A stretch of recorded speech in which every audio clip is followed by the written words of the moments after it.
It's Recap Monday, folks. Missed last week's drama? Don't worry, your trusty guide to all things over the top is here to break it down for you.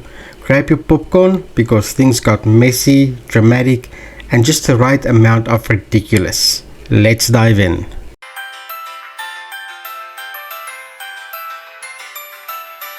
Hey soap friends, it's Jog and you're listening to Soap Shenanigans. Hope your day have been bold and beautiful. If you are new, welcome, and if you are a returning viewer, welcome back. If you haven't subscribed to the channel yet, please do so by hitting that subscribe button now. Enjoy the video. Last week, most of the airtime was hogged by the Electra, Remy and Bill Luna saga, while Brooke and Rich were treated like background extras at their own party.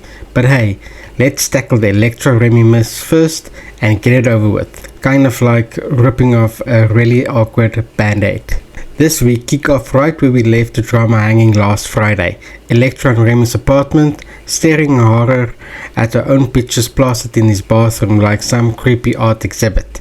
Before she could process the sheer ick factor, Remy waltzed in and caught her red-handed. That's when Electra put two and two together. Remy wasn't just a guy with bad interior design taste, he was the stalker. Oh, and the cherry on top, he was the one who sent those unflattering photos of her to Katie. Very classy. Electra tried to make a break for it, but Remy's reflexes were faster than a Wi-Fi on a good day. Cue the predictable back and forth, Remy pleaded his case with the kind of logic only a soap villain could muster. I did it all for you. And Electra looking like she'd rather be anywhere else. Just when it seemed like she might actually hug him, because why not? She flipped the script. Electra leaned in sweetly and then BAM! She kneed him right in the family jewels. Remy hit the floor like a sack of bad decisions, and Electra bolted out the door faster than you can say restraining order. Over at Forrester, young Will had to sit his mom, Ivy, Hope and Carter down for a crash course on AI and deepfakes. Honestly, it was like watching a kid teach their grandparents how to use TikTok. But finally, ding, the light bulbs went on. Cue yet another round of same old dialogue about the dangers of AI. Got it? Forrester crew, we all are terrified of robots now. Moving on. Katie decided it was time to apologize to Electra for firing her based on a hunch that aged about as well as warm milk. Side note, maybe Katie and Brooke should have clued Electra in why she was being fired instead of playing the silent treatment game. Ivy chimed in, casually mentioning that it wasn't the first time something like this happened. Great timing, Ivy. One by one, everyone else made their excuses and left, leaving Katie and Ivy to carry on the riveting AI and Electra discussion for what felt like the 100th time. By now, even the viewers at home were probably yelling at their screens, "We get it!" Electra was tearing through the streets like she was in an action movie, with Remy chasing her like a villain who forgot how to play it cool. At one point, she stops and turns to look at him. This isn't a staring contest. Meanwhile, behind her, a construction worker ambles by, oblivious to the high-stakes drama unfolding just a few feet away. If Electra yelled, maybe he would have heard her, but no. She sticks to classic horror logic and bolts into a random building instead of heading towards the street where, actual people might help. Once inside, she manages to call Will and tell him Remy's after her.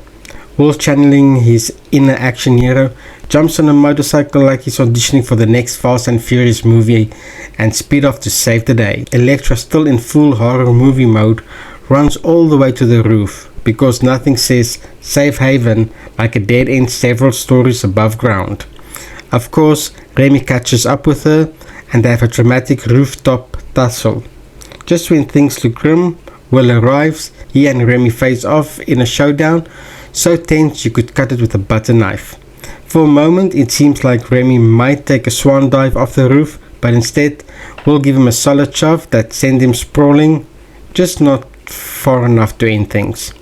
Will rushes to Electra's side to check if she's okay, and while the two share a moment, Remy, like every soap villain worth his salt, uses the distraction to make a clean getaway. Will and Electra are finally safe and back at Forrester Creations, strutting in like survivors of a telenovela war zone. As they spill the tea about their harrowing ordeal, Katie jumps in with an apology so fast it might set a new record. I'm sorry. It never crossed my mind that the photos were fake. Stupid AI, right? Ruining lives one Photoshop at a time. Brooke chimes in with her own heartfelt apology for firing Electra. It was a mistake, okay? But in my defense, drama is practically a job requirement around here. Will, ever the dashing hero, announces that Remy is in custody and drastically declares, "You'll never hurt Electra again." Cue the collective sigh of relief from the Forrester squad. But then, in classic Brooke fashion, she suddenly excuses herself with a cryptic, "I've got something important to do." She practically sprints out of the room, leaving Hope with a raised eyebrow and a look that screamed, What now? "Oh, bold and beautiful, you've jumped sharks before, but this time you found the megalodon and went full throttle. And trust me, we're going to talk about that wild leap in a bit. But first, let's break down the latest round of What Were They Thinking?" So, Bill paid a visit to Luna. Why, you ask? Good question. She's a two-time murderer who also locked Steffy in a cage, yet somehow she's still getting visitors. Guess Bill had some free time and thought, why not chat to the local psychopath? Luna, looking like she just walked out of the bar fight, leaned into the sympathy act card, like Oscar-worthy. But Bill wasn't buying it. He wanted details on how she offed Tom and Hollis, and when Luna hesitated, he pulled the ultimate power move, threatening to leave. Suddenly, Luna's stew changed faster than a soap opera plot twist. Cue the violence as she spilled every gory details about drugging her victims. Once Luna finished the twisted bedtime story, Bill peached out without as much as a "thanks for sharing." Two officers entered who carted Luna off. Naturally, she started freaking out, asking what was happening, but the officers stayed silent. Because drama. They eventually brought it to Bill, who was waiting outside like some kind of mob boss. And then, the shark jumping moment of the century. Bill got her out of prison. Yes, you heard that right. Bill, in all his questionable wisdom, declared that Luna couldn't rehabilitate behind bars because that's what prisons are for, right? Instead, he pulled every string he had to bring her home. Yep, murderer, kidnapper, Luna is now under house arrest at Bill's house. She's sporting an ankle monitor, but seriously, what's next? A welcome home party? Bill made Luna promise she wouldn't do anything shady, because obviously a pinky swear from a murderer is as good as gold. Meanwhile, in the teaser for next week, Luna's already eavesdropping on how Will saved Electra, and it looks like she's plotting her next move. If she can't have the daddy, she's eyeing the son, because why not? Honestly, Bill, I hope you got a solid plan here, because right now, it's looking like you just invited chaos into your living room. Good luck with that. It's time for some classic Steffy and Taylor bonding moments, or as it's more accurately known, the Let's Bash Brooke and the Logan's hour. Honestly, if eye-rolling were an Olympic sport, these two would take home the gold every time. But here's the kicker. Taylor and Steffy are out here condemning Hope for her drunken little lip lock with Finn, acting like she's committed a cardinal sin. Taylor, completely sober, mind you, thought it was a fantastic idea to play a round of tonsil hockey with Rich. Hypocrisy much? It's the double standards for me.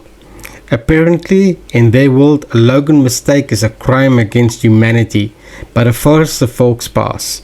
That's just passion. Somebody hand these two a mirror because they need a good long look at themselves. Rich and Eric had themselves a little gripe session about Brooke's so-called betrayal. Eric, clearly feeling extra salty, declared he was starting to like Brooke less and less. Ouch. Just as things were heating up, who should waltz in but Brooke herself, ready to explain. But Eric, in full dramatic grandpa mode, wasn't having it and made a swift exit. Rich, on the other hand, decided to go full lecture mode, talking over Brooke like he was auditioning for a TED talk on self-righteousness. Finally, Brooke managed to get word in and dropped a big reveal. She took the CEO position to get the company back for Rich, Eric and Steffy.